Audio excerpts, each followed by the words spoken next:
In the last 2 years, we've had 118 children referred to the Garda Youth Diversion Office for disseminating child abuse material. That is, having an intimate picture of another child and sending it to groups of people, as we know have happened. In many cases, talking to the Gardaí, the child who did it didn't realise that it was a criminal offence. So you can imagine the surprise of mom and dad when the Gardaí come up to 15-year-old Johnny or 15-year-old Jane's house to talk about how their child has been involved in distributing child abuse material. The effect on the victim is huge. Deep sense of powerlessness and humiliation, and a worrying permanence to what they feel may be the damage to their reputation.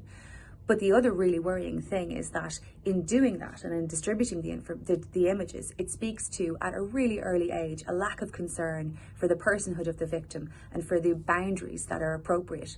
And it's that lack of boundaries, it's that sense of disregard of personhood that forms the seed for the sense that one is entitled to exert themselves on some other person. And it's that phenomenon we were talking about in the Dáil today. And when you think about it, I exert myself on another if, without their consent, I publish images of their intimate body. I exert myself by forcing somebody else to receive intimate images. I exert myself by controlling or dominating a person psychologically. I exert myself if I cut them off from their family, or I exert myself by controlling their money or their medication. I exert myself on someone if I assault them and hurt them and terrorize them, if I control access to their children, or if I beat them.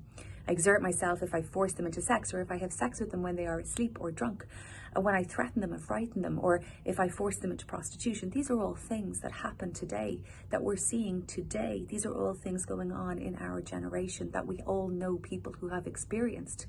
And the key link between those things is a victim's fear, their sense of powerlessness and confusion, a wondering about why people think they can degrade them and torture them, and a total confusion about why it's happened.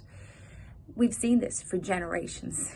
We have new names for it now: marital rape, coercive control, domestic abuse, and we have new technologies for how it can be committed, with phone stalking or image sharing and so on.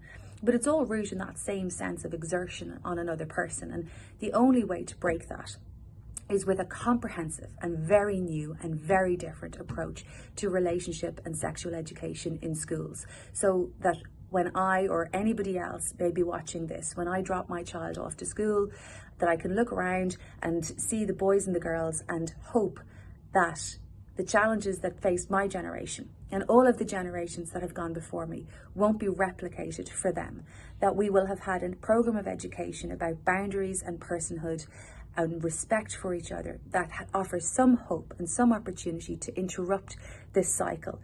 And instead of looking around and wondering in 20 years' time which of these children will be the abusers and which of them will be the abused, as has happened with our generation and everyone before, that something will be different, something will be genuinely different. And that's why we need a new program of relationship and sexual education.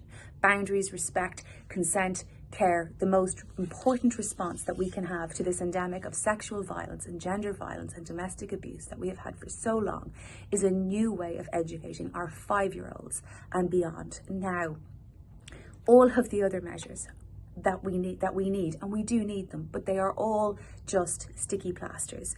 They will never address the injury.